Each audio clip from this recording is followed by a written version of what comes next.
नमस्कार, superfast news में आपका स्वागत है। मैं हूं आपके साथ समीक्षा दादिच। आज इस सुपरफास्ट में बात होगी एक अध्यादेश के खिलाफ तोड़ लगा चुके अरविंद केजरीवाल की। व्हाट्सएप पर लगाई औरंगजेब की फोटो, कोल्हापुर में बवाल की बात करेंगे। शरद पवार की किस दावे से बढ़ सकती है बीजेपी की परेशानी की। मुख्तार अब्बास नकवी ने राहुल गांधी पर साधे निशाने की बात करेंगे। भाजपा का राहुल गांधी पर वार की। मोदी कैबिनेट ने किसानों को दिए बड़े तोहफे की बात करेंगे। 3 साल की सृष्टि को निकाला गया बोरवेल से बाहर की। जेपी नड्डा ने कई पदाधिकारियों संग नोएडा में की टिफिन पर चर्चा की, साथ ही जानेंगे।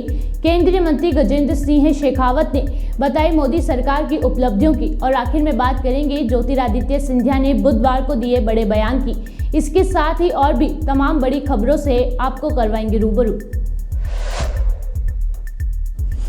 केंद्र और दिल्ली सरकार की सियासी संबंधों में खटास कोई नई बात नहीं है। पिछले 9 सालों में दौरान चुनी हुई दोनों सरकारों के बीच अलग अलग मुद्दों पर विवाद की वजह से दूरी कम होने के बजाय और बढ़ती चली गई। हालांकि संबंधों को सुधारने के प्रयास भी बीच बीच में हुए, लेकिन दिल्ली के अफसरों की ट्रांसफर पोस्टिंग के मसले पर पहले सुप्रीम कोर्ट का फैसला और उसके ठीक 8 दिन बाद केंद्र सरकार के अध्यादेश ने दोनों के बीच संबंधों को इतना खराब कर दिया कि अब दोनों सियासी दल के नेता एक दूसरे के खिलाफ खुलकर मैदान में आ गए हैं। इस मुहिम के तहत अरविंद केजरीवाल 11 जून को महारैली को संबोधित करेंगे। आपके राष्ट्रीय संयोजक एक तरफ विपक्षी दलों को एकजुट करने में जुट गए हैं, तो दूसरी तरफ 11 जून को दिल्ली के रामलीला मैदान महारैली करने की तैयारी में भी दमखम के साथ जुटे हैं। दिल्ली महारैली को सियासी जानकार बीजेपी के खिलाफ आपका शक्ति प्रदर्शन भी मान रहे हैं। महारैली को सफल बनाने के लिए आम आदमी पार्टी के नेता घर घर जाकर लोगों से इसमें शिरकत करने की अपील कर रहे हैं। आप नेता घर घर मुहिम के दौरान लोगों को केंद्र सरकार की कारगुजारियों के खिलाफ एक पर्चा भी थमा रहे हैं। इसके पीछे आपका मकसद दिल्ली की जनता को मोदी सरकार की जन विरोधी अध्यादेश के प्रति जागरूक करना है। महाराष्ट्र के कोल्हापुर में कुछ युवकों के व्हाट्सएप स्टेटस पर औरंगजेब की तस्वीर लगाने को लेकर मामला गर्मा हो गया। हिंदू संगठनों के बुधवार 7 जून को कोल्हापुर के छत्रपति शिवाजी महाराज चौक पर कार्यकर्ताओं को इकट्ठा होने का आह्वान किया था।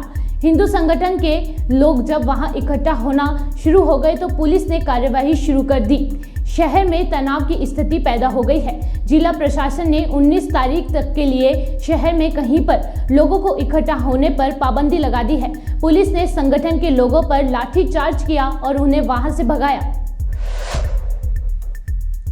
ये घटना बहुत ही दुर्भाग्यपूर्ण है और जो घटना हुई है वो दुर्दैवी घटना है, जिसमें पुलिस जांच कर रही है और संबंधित जिसके ऊपर शक है उसने भी सुसाइड किया है।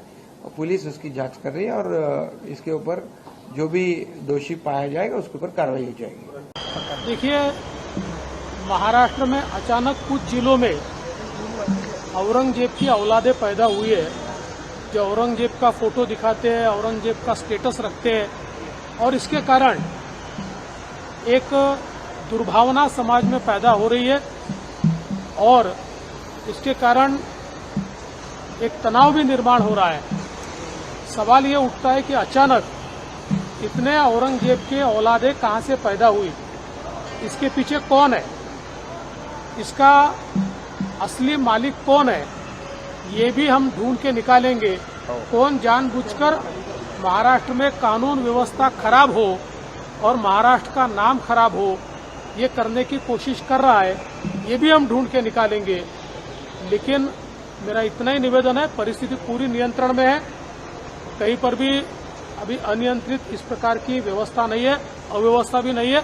लेकिन मेरे सबसे निवेदन है, कोई भी कानून को हाथ में न ले, कानून को हाथ में लिया तो उसके ऊपर कार्रवाई की जाए।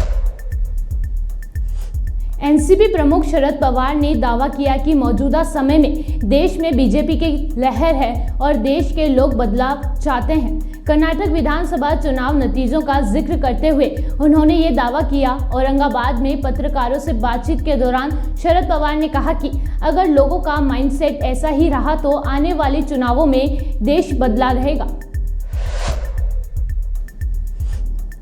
मुख्तार अब्बास नकवी ने राहुल गांधी पर निशाना साधा है।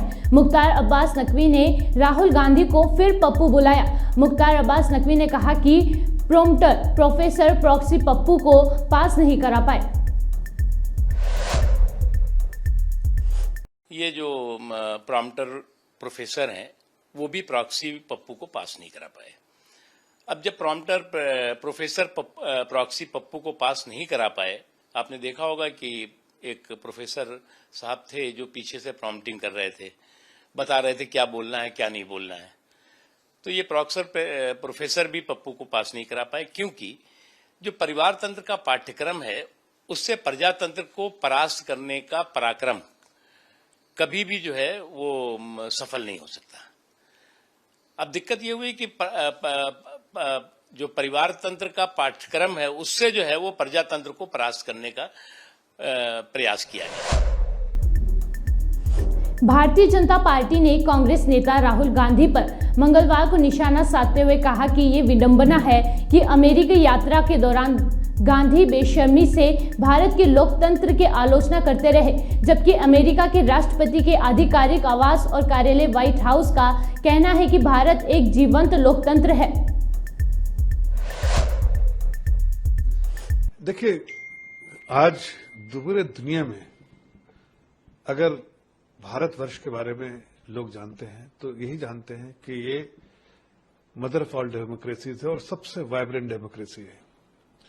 उसका जिंदा मिसाल ये है कि आज व्हाइट हाउस ने भी इस बारे में तस्दीक की है, बताया है, कहा है, लेकिन दुख की बात यह है और बेशर्मी की हद है कि राहुल गांधी जी जो इस देश के नागरिक हैं, उसके बावजूद पूरे दुनिया में प्रशंसा की जाती है हमारे डेमोक्रेसी के बारे में, डेमोक्रेटिक प्रोसेस के बारे में और इस वाइब्रेंट डेमोक्रेसी के बारे में। और दुनिया इस डेमोक्रेसी से सीखी है।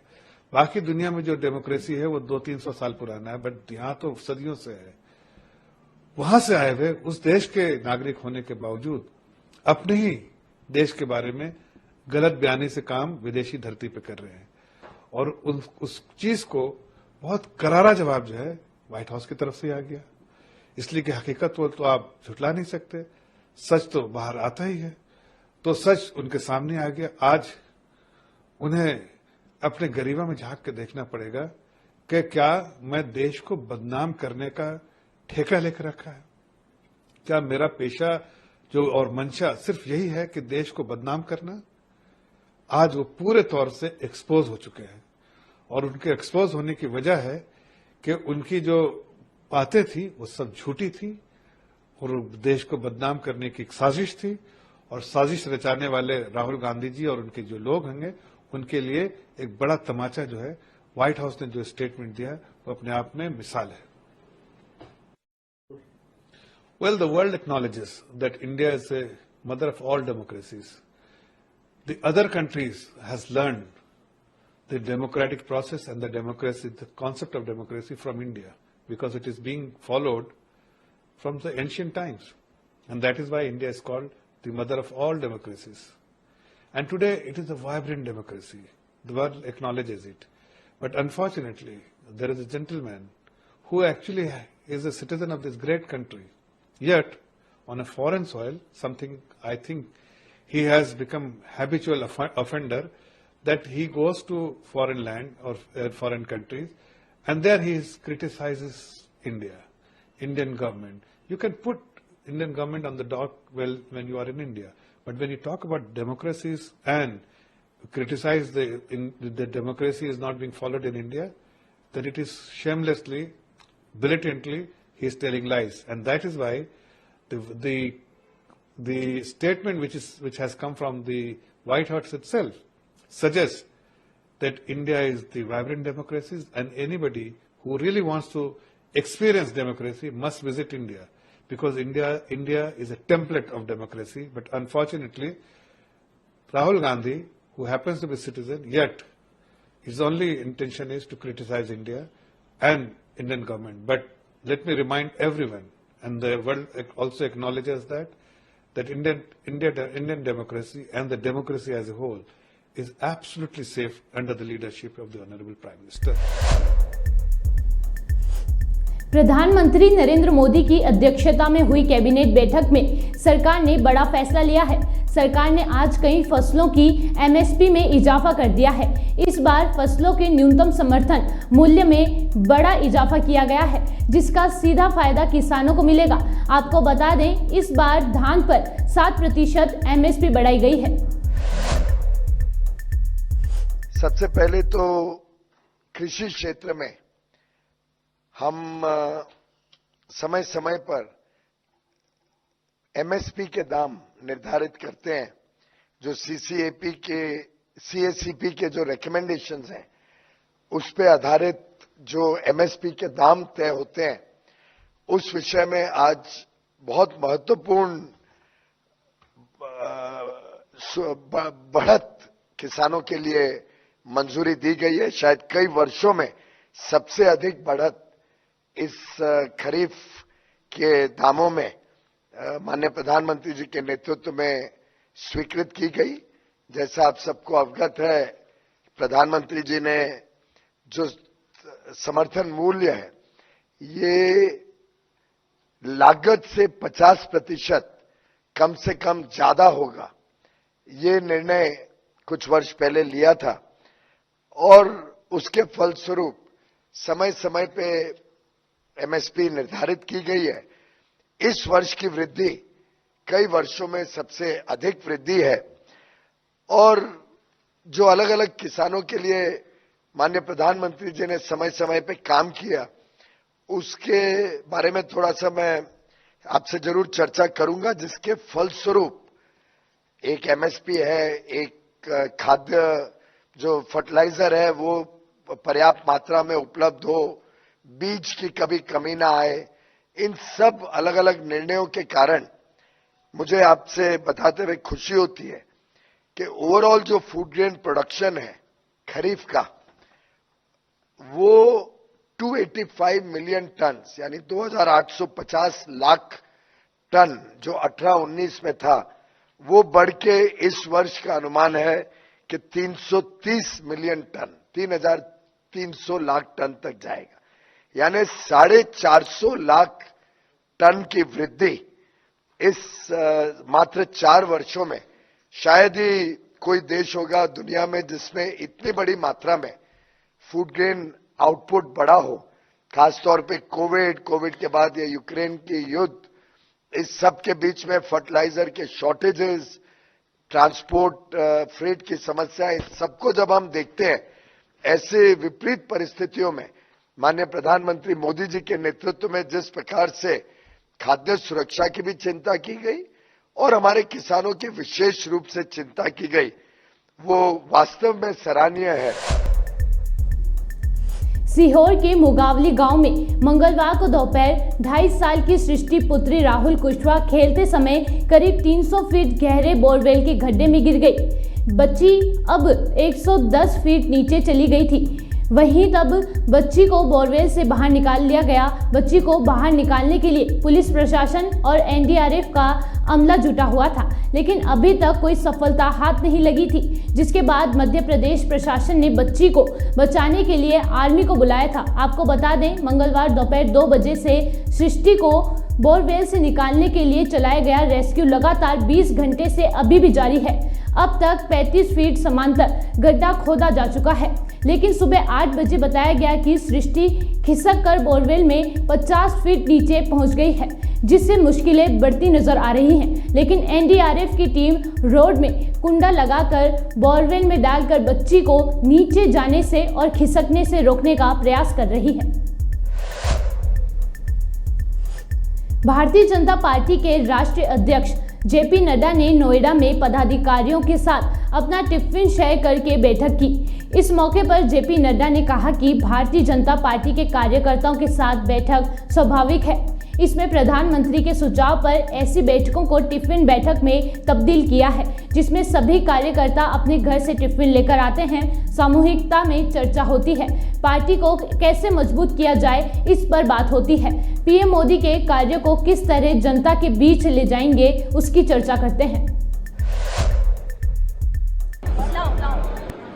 भारतीय जनता पार्टी के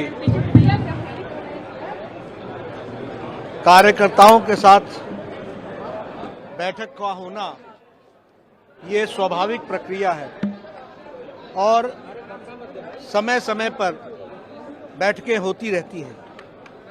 इसमें आदरणीय प्रधानमंत्री जी के सुझाव का ध्यान में रखते हुए इन बैठकों को हमने टिफिन बैठक में परिवर्तित किया है, जिसमें सभी कार्यकर्ता अपने घर से टिफिन लेकर आते हैं, यहाँ बैठते हैं, सामूहिकता में चर्चा करते हैं, इनफॉर्मल चर्चा करते हैं और लंबी देर तक समय की परिस्थिति को देखते हुए पार्टी को कैसे मजबूत किया जाए और मोदी जी की जन कल्याणकारी नीतियों को जनता तक पहुंचाने में जो कार्यकर्ता लगे हैं उनको किस तरीके से वो जनता के बीच में ले जा रहे हैं, इसका भी हम समीक्षा भी करते हैं, चर्चा भी करते हैं और आने वाले जो कुछ समस्याएं भी होती हैं उसकी भी हम चर्चा करते हैं।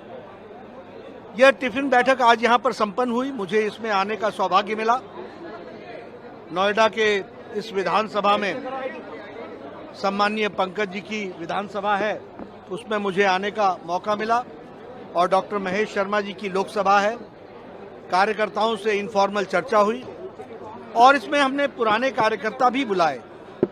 यह एक लगातार प्रक्रिया है। समय समय पर ऐसी टिफिन बैठकें आगे भी होंगी और यह भारतीय जनता पार्टी के कार्यशैली का एक अंग बन रहा है और इसमें कार्यकर्ताओं में एक एकजुटता का संस्कार भी आता है, क्योंकि वह अपना टिफिन तो खाता नहीं है, वह दूसरे साथी का टिफिन खाता है और हमारा द्वारा लाया गया टिफिन वो हमारे साथी खाते हैं। आज मैं भी अपने घर से टिफिन लेके आया था, हमारे कार्यकर्ताओं ने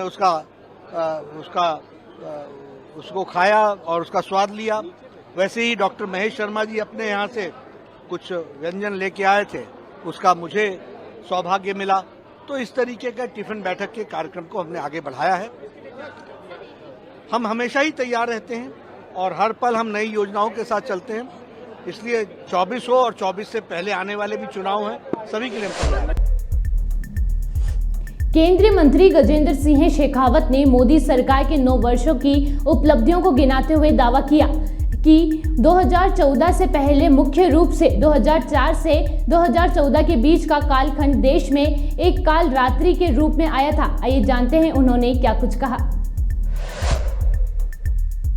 9 साल के प्रमुख आधार सेवा, सुशासन, गरीब कल्याण, नवाचार और दृढ़ इच्छा शक्ति के साथ में भ्रष्टाचार, आतंकवाद और भारत विरोधी ताकतों के प्रति जीरो टॉलरेंस की नीति, इस समग्र दृष्टिकोण से जिस तरह से सरकार ने काम किया, जिसे सबका साथ, सबका विकास, सबका विश्वास, सबका प्रयास, ये संज्ञा माननीय प्रधानमंत्री जी ने दी, आज उसका परिणाम हम सबको दिखाई दे रहा है। देश विकास की नई ऊंचाइयों को छू रहा है और इसके चलते हुए भारत में जिस तरह से आर्थिक दृष्टि से प्रगति की, भारत की विदेश नीति को जिस तरह से माननीय प्रधानमंत्री जी के नेतृत्व में पुनः संयोजित किया गया, उसका परिणाम यह हुआ कि आज दुनिया के किसी भी प्लेटफॉर्म पर, बी G7, G9, G11, कॉमनवेल्थ का प्लेटफॉर्म हो, यूनाइटेड नेशंस का प्लेटफॉर्म हो, किसी भी प्लेटफॉर्म पर भारत के हितों की अनदेखी किया जाना या भारत को अनसुना किया जाना, ऐसी कल्पना भी नहीं की जा सकती।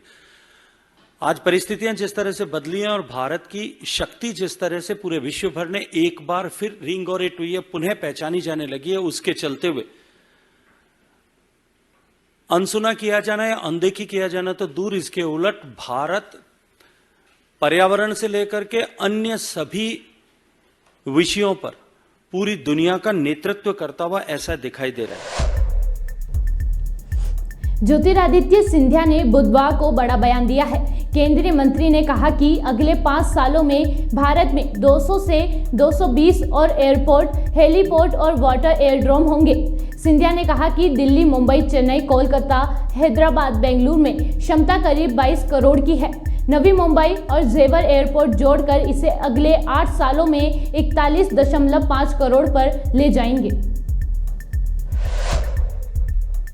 कई एयरलाइंस की बड़े ऑर्डर, विश्व में एक नया इतिहास रचने वाला एयर इंडिया 470 प्लेन्स का ऑर्डर, $70 बिलियन का मात्र शुरुआत है और पिछले अनुमान लगा रहे हैं अनेक एजेंसी के अगले 4-5 वर्षों में 1200 से 1400 अतिरिक्त प्लेन्स की ऑर्डर भारतीय कंपनियों के द्वारा रखी जाएंगी। अगर अधोसंरचना की हम बात करें तो जहां 74 एयरपोर्ट होते थे, आज़ादी के 68 वर्षों में, वहीं इन 9 वर्षों में 74 अतिरिक्त एयरपोर्ट, हेलीपोर्ट और वाटरड्रोम स्थापित करके 148 पर आज हम पहुंच चुके हैं। तो 100% वृद्धि हुई है 9 वर्षों में। जो 68 वर्षों में भारत ने किया है वही भारत ने 9 वर्ष में दोबारा करके दिखाया है। अगर इसका एक भाग हम लें ग्रीनफील्ड एयरपोर्ट्स का, 2013-14 में केवल 3 हमारे ग्रीनफील्ड एयरपोर्ट्स थे, आज 14 हो चुकी हैं। तो 11 नए ग्रीनफील्ड एयरपोर्ट बने हैं। जो हमने 21 की अनुमति प्रदान की है उसमें से 11 तैयार होकर देश के लिए समर्पित हो गए। तो 400% वृद्धि इस क्षेत्र में हुई। अगर उत्तर पूर्वी राज्यों की हम बात करें, जहां 9 एयरपोर्ट्स थे 68 वर्षों में, आज उसी उत्तर पूर्वी राज्य में 17 एयरपोर्ट्स हैं। मतलब करीब करीब 8 अतिरिक्त बने हैं। 90% की वृद्धि उस क्षेत्र में हुई। अब आपके साथ मैं इस मंत्रालय के सफर पे थोड़ा चलना चाहूँगा और आप इस पर प्रकाश डालना चाहूँगा। 4 मुख्य भागों में हमने अपने सफर की तैनाती की है। पहला है हमारा core area, core operations, aircraft, airports. Second है हमारा इकोसिस्टम, क्योंकि जब कोई इंडस्ट्री एक स्केल धारण कर लेती है उसके बाद इकोसिस्टम की स्थापना हो पाती है, और वही इकोसिस्टम की स्थापना अब नागर विमानन के क्षेत्र में भारत में बनना शुरू हो चुका है। तीसरा है संस्थात्मक ढांचा, इंस्टीट्यूशनल स्ट्रेंथनिंग, क्योंकि अगर विमानन क्षेत्र में एयरलाइंस और एयरपोर्ट्स की वृद्धि हो रही है, इकोसिस्टम का सप्लांटेशन हो रहा है, तो इंस्टीट्यूशनल सिस्टम में भी वृद्धि लानी होगी उस अतिरिक्त ट्रैफिक को संभालने के लिए, उस अतिरिक्त डिमांड को संभालने के लिए। और चौथा भाग है नए इनिशिएटिव्स, मतलब अभी कहाँ हमें बीज बोने हैं भविष्य के वृक्ष वृक्ष को तैनात करने के लिए। तो इन 4 भागों में हमने अपने मंत्रालय के सफर को हम लोग ने मॉनिटर किया है। अगर कोर एरिया की हम बात करें तो कोर एरिया के अंतर्गत पैसेंजर वृद्धि की तो हमने बात की है।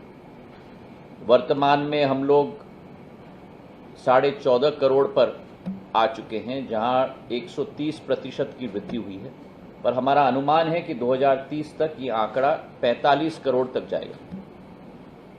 अभी 300% वृद्धि आने वाले 7 सालों में होने वाली है। और वैसे ही एयरपोर्ट्स के क्षेत्र में, जहां मैंने आपको कहा कि जो 68 साल में देश ने करके दिखाया है, वही प्रधानमंत्री जी के नेतृत्व में 7 सालों में देश ने करके दिखाया है। 9 सालों में डबलिंग हुआ है, 74 से 148। पर यह 148 मात्र एक पॉइंट है उस सफर में। अगले 5 साल में हम लोग करीब 200 से 220 के आंकड़े तक एयरपोर्ट्स, हेलीपोर्ट्स और वाटरड्रोम समेत हम लोग पहुंचने की कोशिश करने वाले हैं और संकल्पित हैं। इसी के साथ अगर हम लोग अपने मेट्रो की कैपेसिटी देखें,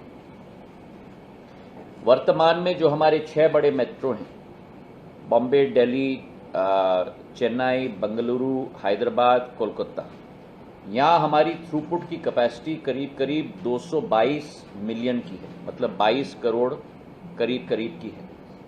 आने वाले 8 वर्षों में केवल इन 6 मेट्रोज की कैपेसिटी जेवर और नवी मुंबई को जोड़कर हम लोग करीब करीब 415 मिलियन तक ले जाएंगे, मतलब 41-41.5 करोड़ तक ले जाएंगे। मतलब ये 6 मेट्रोज की कैपेसिटी हम लोग डबल करेंगे, थ्रूपुट कैपेसिटी।